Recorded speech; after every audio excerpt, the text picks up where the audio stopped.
Welcome back everyone, and thank you for being here today.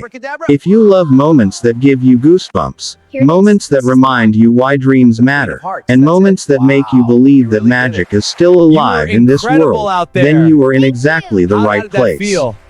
Today's story is one of those rare experiences that stays in your heart long after the screen goes dark. That means a lot. It is a story about courage, wonder, and a child who walked onto one of the biggest stages in the world and completely changed the atmosphere with a single smile and a deck of cards. We have to act now. The lights are bright, the theater is full, and the air feels heavy with anticipation.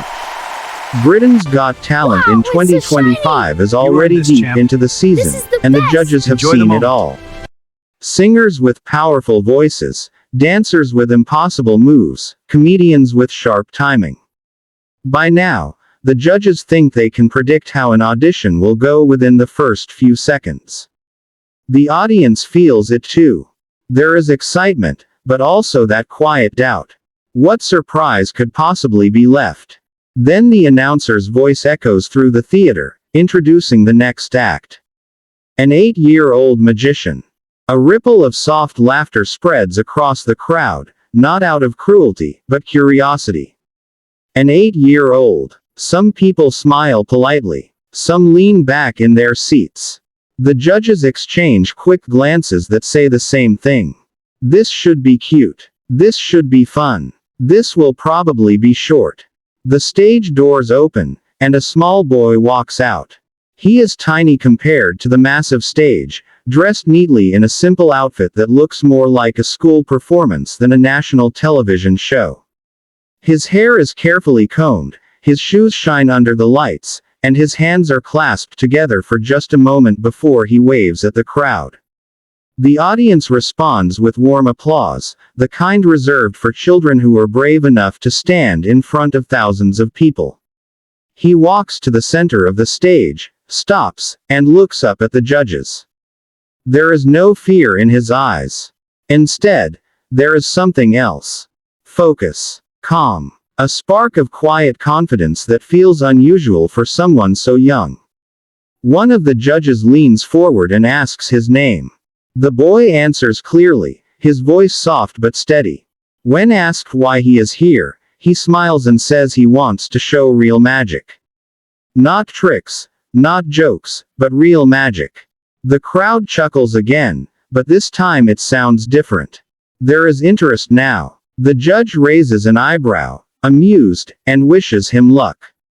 The boy takes a deep breath. The theater grows quiet. He begins slowly, speaking to the audience as if they are old friends. He explains that magic is not about fast hands or hidden cards, but about believing in something wonderful. As he speaks, his small hands move gracefully, never rushed, never shaky.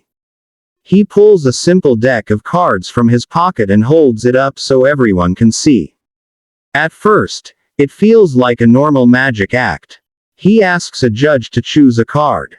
The judge plays along, smiling, clearly expecting a standard trick. The card is selected, shown to the crowd, and placed back into the deck. The boy shuffles carefully, almost clumsily, as if to remind everyone of his age. Then he pauses. He looks directly at the judge and asks them to think of the card, not the name, but the feeling it gives them. The judge laughs but closes their eyes anyway. The boy closes his eyes too. The silence stretches just a little longer than expected. When he opens his eyes, he reaches into his pocket and pulls out a single folded piece of paper. He unfolds it slowly. The card is written there. The audience gasps. The judge freezes, then bursts into laughter, shaking their head in disbelief. It is correct. Completely correct. The applause comes quickly, louder than before, but the boy gently raises his hand, asking for a moment more. He says that was just the beginning. Now the room changes. People sit forward. The judges stop smiling politely and start watching closely. For his next illusion, he invites all 4 judges to participate. He places 4 different objects on the table in front of him, simple items that anyone could recognize. He asks each judge to choose one in their mind without saying it out loud. No signals. No movement. Just a thought. He turns his back to them. Then one by one, without turning around, he describes each object chosen, along with small personal details that feel impossible for a child to know. A favorite childhood memory. A hidden fear. A dream they never shared publicly. The laughter stops. The smiles fade into shock. One judge whispers under their breath. Another covers their mouth with their hand. The third leans back, eyes wide, trying to understand what is happening. The fourth judge simply stares at the boy, speechless. The audience is silent now, the kind of silence that feels loud. You can hear people breathing. You can hear the soft hum of the stage lights. When he finally turns back around, he looks younger somehow, smaller, as if the magic made him fragile again. He smiles shyly, as if asking whether he did okay. But he is not finished. For his final act, he tells a short story. He talks about how he learned magic not from books or videos, but from his grandfather, who told him that magic is really about making people feel something. He says his grandfather always told him that the greatest trick is reminding adults what it feels like to be a child. As he speaks, images appear on the screen behind him. Old photos. A young boy practicing magic in a small room. A grandfather watching proudly. The audience realizes these are real memories, shared without filters or special effects. The boy asks the audience to close their eyes for just a moment. They do. When they open them, the stage looks different. The table is gone. The cards are gone. The boy is standing alone, holding a single light in his hands. A soft glow that illuminates his face. He releases it into the air. The light floats upward, splitting into dozens, then hundreds, filling the theater like stars. The audience gasps again, louder than before. Some people stand up. Some start to cry. The judges look around, trying to find wires, screens, explanations.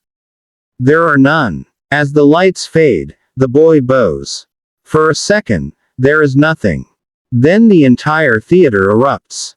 The applause is thunderous. People are on their feet, clapping, cheering, shouting his name. The judges stand too, one after another, clapping above their heads. One judge wipes tears from their eyes. Another keeps shaking their head, laughing in disbelief. When the noise finally settles, the judges try to speak, but words fail them. One opens their mouth, then closes it again. Another simply says they have never seen anything like this in all their years on the show. The third admits they forgot they were judging and felt like a kid again. The fourth says this is not just talent, this is something special. Then comes the moment no one expected. One judge reaches for the golden buzzer. The theater explodes again as golden confetti rains down from above. The boy looks up, eyes wide, hands over his mouth, frozen in shock. He does not cry right away. He just stands there, overwhelmed, as the gold falls around him like a dream. When he finally smiles, it is the purest smile you will ever see. Backstage, his parents rush to him, hugging him tightly. The judges join him on stage, kneeling down to his level, congratulating him not as a child, but as an artist. The host laughs and says this is why they do this show. As the episode airs around the world, the internet explodes. Clips of the performance spread everywhere. People share it with captions about hope, wonder, and believing again. Magicians analyze the tricks and fail to explain them. Psychologists talk about intuition and perception. Parents show it to their children. Children show it to their parents. But beyond the theories and reactions, one thing is clear. This was more than an audition. It was a reminder. A reminder that talent has no age. That magic is not about secrets, but about connection. That sometimes, the smallest person on the biggest stage can leave the strongest impact. That 8-year-old magician did not just leave the judges speechless. He left the world believing again. The night does not end when the stage lights turn off. In many ways, that is when the real story begins. As the judges finally return to their seats and the golden confetti is swept away, the boy is gently guided backstage. His hands are still shaking, not from fear, but from disbelief. He keeps asking his parents if it really happened, if the golden buzzer was real, if people were actually cheering his name. His mother hugs him again and again, whispering that she is proud. His father kneels down, looks him in the eyes, and tells him this is only the beginning. Behind the curtain, crew members who have worked on the show for years stop what they are doing just to look at him. Some smile. Some clap quietly. One camera operator bends down and tells him he has filmed thousands of auditions, but this one will stay with him forever. The boy listens politely, nodding, but his eyes keep drifting back toward the stage, as if he is afraid the magic might disappear if he looks away for too long. That same night, the judges gather in their private room, still buzzing with energy. They replay moments of the audition on a screen, pointing out expressions on their own faces they did not even realize they made. One judge admits they felt chills halfway through and could not explain why. Another says they forgot every rule of judging and just watched like a fan. They all agree on one thing. This was not just clever magic. This was storytelling at its purest form. By the next morning, the video is everywhere. Millions of views appear within hours. Social media platforms flood with reactions from all over the world. People who have never watched Britain's Got Talent before are suddenly searching for the clip. Comments pour in from teachers, artists, magicians, parents, and children. Some say they cried without knowing why. Others say they felt something they had not felt in years. A few simply write that this child reminded them of who they used to be. Professional magicians slow the footage down, frame by frame, trying to uncover the secrets. They pause, zoom, rewind, and still find nothing obvious. One well-known illusionist posts a video saying that even if he understood every trick, the emotional impact would still be impossible to copy. He says skill can be learned, but presence cannot. At school, the boy's life changes overnight.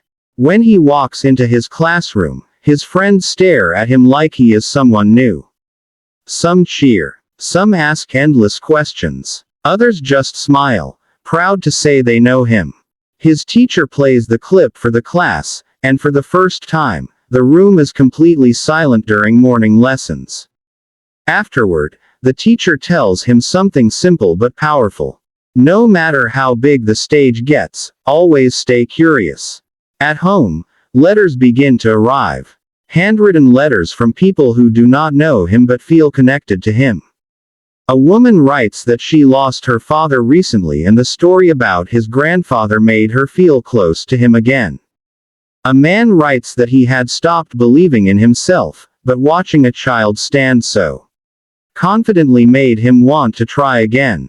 A young girl writes that she wants to learn magic too. The boy reads every letter carefully. As the semi-finals approach, pressure begins to build. People wonder if he can do it again. The internet starts asking questions. Was it beginner's luck? Was it staged? Can an 8-year-old really top that moment? He feels it too. One evening, sitting quietly in his room, he takes out the old deck of cards his grandfather gave him. The corners are worn. The designs are faded. He practices slowly, not to impress anyone, but to calm himself.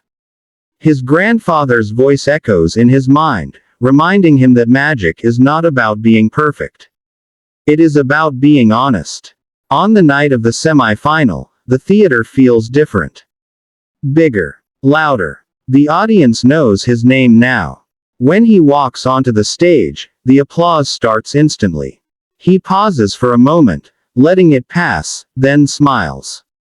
This time, he does not rush. He begins by speaking directly to the audience, telling them that since the last performance, many people asked him how he does his magic. He says the truth is simple. Magic begins with listening. Listening to silence. Listening to people. Listening to moments others ignore. He invites one person from the audience to join him. Not a judge. Not a celebrity. Just a regular person. Someone nervous. Someone unexpected. He asks them about their day, their worries, their hopes. The conversation feels real, unscripted, almost too personal for a talent show. Then the magic happens around that conversation. Objects move in ways that feel gentle, not flashy. Words appear where they should not exist. Thoughts are revealed without being spoken. The audience does not gasp this time. They watch quietly, absorbed, afraid to break the moment. At the end, he does not bow. He simply says thank you for listening. The judges stand again. One of them says this is the first time they felt like the show stopped being a competition and became something else entirely. Another says the boy does not perform magic, he creates experiences. The third says that if this is what he can do at 8, the future is terrifying in the best way. The fourth judge looks at him and says, "You are already a star, no matter what happens next." He advances to the final. By now, the world is watching. News channels invite experts to talk about him. Morning shows replay his performances. People argue online about whether children should face this level of attention. Others defend him, saying he seems grounded, supported, and joyful. Through it all, he remains the same. He goes to school. He practices magic. He eats dinner with his family. He laughs at silly jokes. Before the final performance, he visits his grandfather's old home. The house is quiet, filled with memories. He sits in the same room where he first learned to shuffle cards. He closes his eyes and promises to stay true to the reason he started. Final night arrives. The stage is transformed. Bigger lights. Bigger screens. Bigger expectations. The host announces his name, and the applause feels endless. He walks out slowly, taking it all in, then stops at the center. For his final performance, he does something unexpected. He asks everyone to put their phones away. At first, people hesitate. Then, one by one, screens disappear. The theater becomes darker, more intimate. He tells them this is not about recording magic, but experiencing it together. He speaks about time, about how moments pass too quickly, about how we often miss magic because we are too busy capturing it instead of feeling it. Then, with nothing but his hands and his voice, he creates the most powerful illusion of the night. No explosions. No dramatic music. Just silence, connection, and wonder. When it ends, there is a pause longer than any applause. Then the crowd rises as one. The judges are emotional now. Truly emotional. One admits they cannot judge this performance in numbers or votes. Another says this child changed their understanding of talent. The third says they will remember this moment for the rest of their life.